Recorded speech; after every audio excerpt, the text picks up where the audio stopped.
तो नमस्कार दोस्तों, मैं हूं आदित्य शर्मा और एक और बार फिर से स्वागत करता हूं आप लोगों का एक और नई वीडियो में। उम्मीद करता हूं आप लोग अपने घर पर होंगे, सुरक्षित होंगे, अपना और अपनों का ख्याल रख रहे होंगे।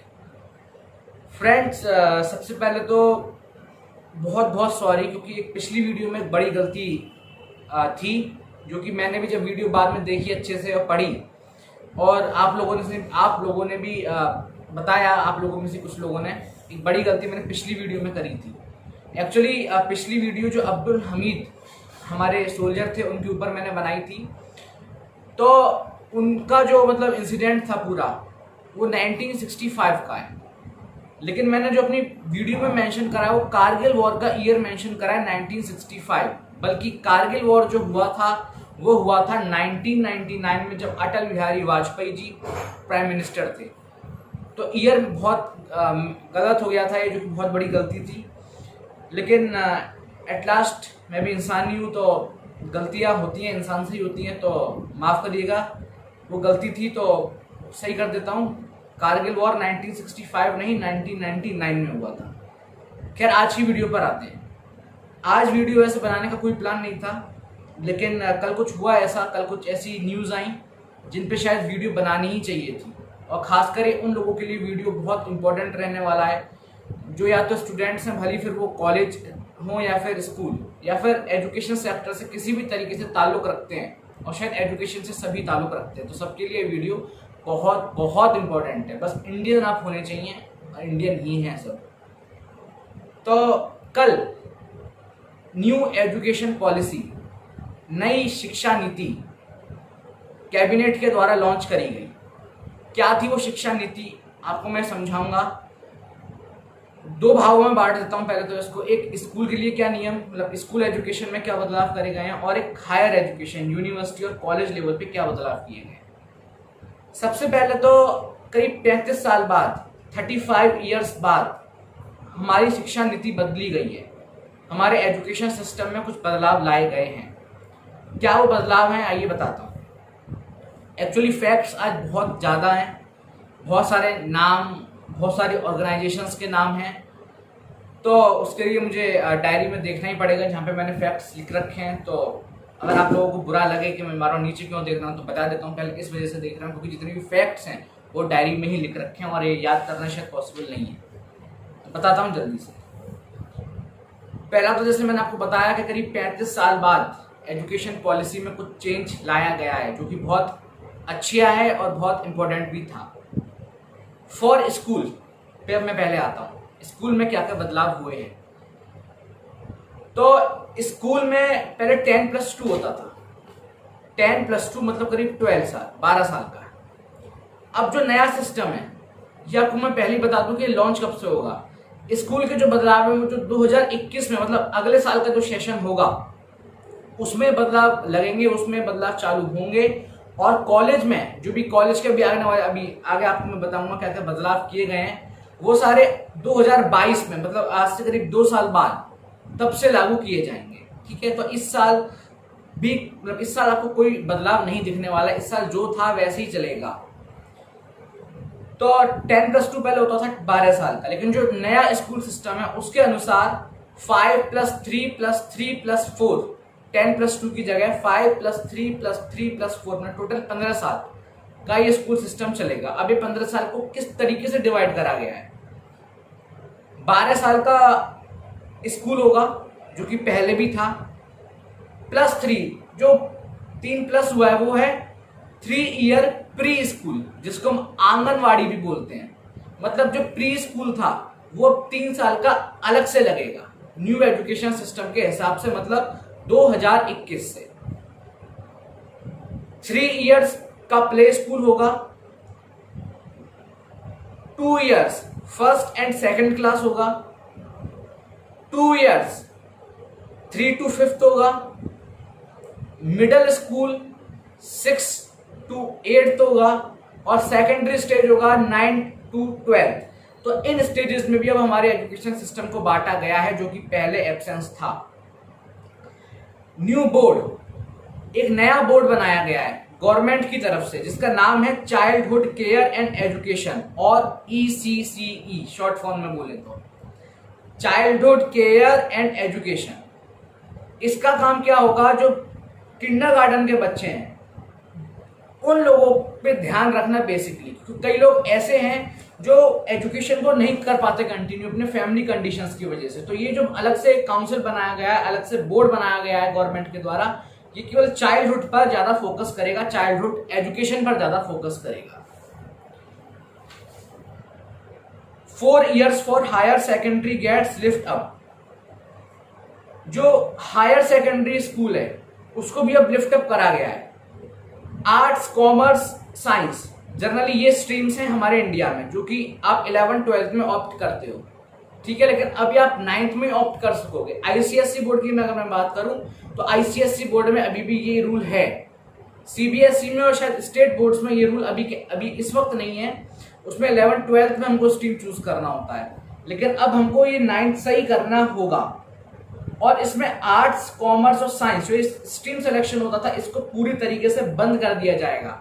उसका जो मुख्य कारण है, और मुझे भी लगता है बिल्कुल सही है, जिस बंदे ने आर्ट्स ली है, क्योंकि आर्ट्स मैंने भी ली है, तो उसको ये बोल दिया जाता है कि ये पढ़ने में बहुत खराब है, ये पढ़ने में इसको कुछ नहीं आता, इस वजह से इसने आर्ट्स ले ली। और साइंस वाले को बोला जाता है भैया ये टॉपर है, कॉमर्स वाला उससे नीचे और आर्ट्स वाला बिल्कुल रद्दाड़ है, इसको कुछ नहीं मिलता, वो आर्ट्स लेता है। ऐसी एक मानसिकता बहुत लोगों में आज भी बनी है। तो इसलिए गवर्नमेंट ने इस भेदभाव को कम करने के लिए ये स्ट्रीम्स का सिस्टम ही हटा दिया। गवर्नमेंट ने केवल सब्जेक्ट्स रखे कि जिस सब्जेक्ट में भी स्टूडेंट का मन लगे, स्टूडेंट का इंटरेस्ट हो, वो सब्जेक्ट अपने चूज कर सकता है और उसी सब्जेक्ट में अपना स्पेशलाइज कर सकता है। ये बहुत ही बेहतरीन और शायद सबसे बड़ा की पॉइंट अगर मैं बताऊं तो इस एजुकेशन सिस्टम में आया है, इस न्यू पॉलिसी में। 6th क्लास से, मतलब केवल 6ठी क्लास से ही कोडिंग, जो कि शायद बहुत इंपॉर्टेंट है आजकल के जमाने में डिजिटल की तरफ जिस तरीके से हम लोग बढ़ रहे हैं, तो 6th क्लास से गवर्नमेंट अब कोडिंग को कंपलसरी कर दिया है। अब हर स्कूल में कोडिंग पढ़ाया जाएगा। और एक्स्ट्रा एक्टिविटीज पर भी गवर्नमेंट काफी ध्यान दे रही है, बिकॉज ये शायद गवर्नमेंट भी जानती है और आप लोग भी अगर नहीं जानते तो जान लीजिए, वरना आप लोग जानते ही होंगे कि एक्स्ट्रा एक्टिविटीज भी बहुत इंपॉर्टेंट हैं आजकल के समय में, क्योंकि बहुत सारे फील्ड अब नए ऐसे भी हैं जो कि केवल पढ़ाई से नहीं खुले हुए, एक्स्ट्रा एक्टिविटीज के द्वारा भी खुले हैं। तो म्यूजिक, आर्ट, स्पोर्ट्स, जितनी भी एक्टिविटीज हैं ये भी कंपलसरी हो जाएंगी, क्योंकि कई स्कूल्स में ये एक्टिविटीज नहीं होती। Early childhood care and education to get a complete national mission on foundational literacy. अब एक गवर्नमेंट जो है, गवर्नमेंट इसको भी एक मिशन कैंपिंग की तरह चलाएगी। जिस तरीके से गवर्नमेंट ने स्वच्छ भारत मिशन लॉन्च कर दिया और अन्य मिशन गवर्नमेंट ने लॉन्च करे, इसको भी अब एक बड़े मिशन, बड़े पैमाने पर गवर्नमेंट चलाएगी अपने एजुकेशन पॉलिसी को भी। Indian knowledge system, languages, culture, values to be given. हमारा अगर इंडिया के पास्ट की बात करें तो कई ऐसी चीज थी जो कि शायद ऋषि मुनि हमारे करते थे और बहुत ग्रेट होती थी वो चीज। अगर फॉरेन की बात करें तो फॉरेन में अब इंडियन कल्चर को एक्सेप्ट किया जा रहा है, इंडियन कल्चर को सबसे बेस्ट माना जा रहा है, जो पहले इंडियन कल्चर था, आजकल का इंडियन कल्चर नहीं।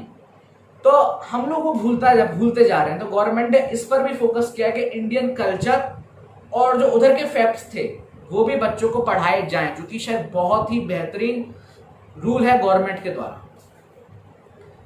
Critical thinking will be involve. रटने वाली अब जो आदत थी ना कि रट लो, पास हो जाओ, और ये सब शायद बहुत ज्यादा पेरेंट्स भी चाहते थे, बच्चे भी ये करते थे, रट लें, नंबर 1 रैंक ले आए, 12th में 98-99% ले आए और भैया हम तो मजे आ गए, और वो आगे भी पहुंच जाते थे, लेकिन कुछ समझ में आता नहीं था। तो उसको गवर्नमेंट ने कम करने के लिए क्रिटिकल थिंकिंग क्वेश्चंस को भी इन्वॉल्व किया, जिसमें आपको सोचना पड़े, आपको प्रैक्टिकल लगाना पड़े अपना, जो कि बहुत ही अच्छा नियम है, खैर सभी अच्छा है। मदर टंग लैंग्वेज जो है, अर्ली एजुकेशन जो होगी उसमें बच्चा अपनी मातृभाषा में जो बोलता है, स्टेट है, उसमें ही पढ़ सकेगा। ये भी गवर्नमेंट का एक बढ़िया नियम है। तो भाई ये तो हो गई स्कूल में क्या क्या बदलाव थे। यूनिवर्सिटी में थोड़े कमी है, तो इसलिए 9 मिनट करीब 10 मिनट की करीब वीडियो हो चुकी है ऑलरेडी, तो पर इंपॉर्टेंट है और ज्यादा भी मुझे कोई दिक्कत नहीं है, देखिएगा। अब यूनिवर्सिटी पर आते हैं, कॉलेज लेवल पर आते हैं। तो सबसे पहले तो ओनरशिप से रिलेटेड, मालिकाना हक यूनिवर्सिटी का या फिर आप कह लीजिए कॉलेज का। वो कभी भी आप कह लीजिए कि प्लेसमेंट से नहीं देखा जाएगा कितने प्लेसमेंट हुए उधर, वो हमेशा एजुकेशन देखा जाएगा कि उस पर्टिकुलर यूनिवर्सिटी में या फिर कॉलेज में एजुकेशन का लेवल क्या है, एजुकेशन कैसी दी जा रही है, उस पर ही अब ओनरशिप या फिर रेटिंग्स आप कह लीजिए कॉलेज की दी जाएंगी, ना कि प्लेसमेंट्स पर। क्योंकि प्लेसमेंट में ऐसी कुछ शिकायतें भी थी कि प्लेसमेंट भैया कॉलेज जो है पैसे दे देता है कि आप हमारे यहाँ से इतने बच्चे ले जाओ, अब कॉलेज का नाम हो गया, कंपनी का प्रॉफिट हुआ, लेकिन कंपनी को बुरा लगा तो निकाल दिए अपने एम्प्लॉयज। ये भी होता था। तो इसको कम करने के लिए इसमें भी बड़ा बदलाव है, जो कि बहुत अच्छी बात है। कम से कम कोई उल्लू तो नहीं बनेगा। The professional council India council for agriculture, हाँ इसमें केवल यूजीसी पहले होता था जो कि इस सबको रूल करता था, यूजीसी। लेकिन अब कई सारी आप कह लीजिए काउंसिल्स को, गवर्नमेंट काउंसिल्स को इन्वॉल्व करा गया है। ICAR, the professional council of Indian council for agriculture, ICAR को इन्वॉल्व करा गया है हमारे कॉलेज वाली जो एजुकेशन है उसमें। VCI, veterinary council of India, इसको भी इन्वॉल्व करा गया है। National council for teachers education NCIE, इसको भी इन्वॉल्व करा गया है। National council for vocational education and training NCET, इसको भी इन्वॉल्व करा गया है कॉलेज लेवल पर। COA, काउंसिल ऑफ आर्किटेक्चर, इसको भी इन्वॉल्व करा गया है। तो भैया बहुत ज़्यादा वास्ट हो गया अपना ये एजुकेशन सिस्टम, इतना ही था। और आई थिंक बहुत ही अच्छे आप कह लीजिए कि नियम रूल्स गवर्नमेंट की तरफ से लाए गए हैं। तो उन लोगों पे शायद मुंह पे लात पड़ी है ये, जो ये लोग कहते थे कि भैया बीजेपी तो कुछ काम नहीं करती, बीजेपी तो केवल फालतू के अपना धोंडलेबाजी करती रहती है। बहुत लोग ऐसे बोलते थे। तो शायद उन लोगों को जवाब मिल गया होगा कि अभी तक की शायद बेस्ट गवर्नमेंट ही है जिसने कम से कम 35 साल में के बाद एजुकेशन सिस्टम में बदलाव तो लाई।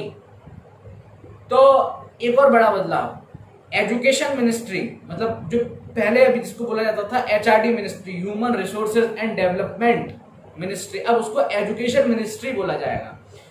तो उम्मीद करता हूं आपको वीडियो पसंद आई होगी, सारे बदलाव समझ में आ गए होंगे जिसको लेके असमंजस बनी हुई थी बहुत लोगों में। तो आपको क्या करना है, केवल छोटा सा काम, लाइक करना है, सब्सक्राइब करना है, बेल का आइकन दबाना है और कमेंट कर देना है। कुछ समझ में नहीं आया तो करिए, कुछ गलत बोला हो तो करिए। और बाय, मिलते हैं अगली वीडियो में। तब तक के लिए अपने घर पर रहिए, सुरक्षित रहिए, बाय।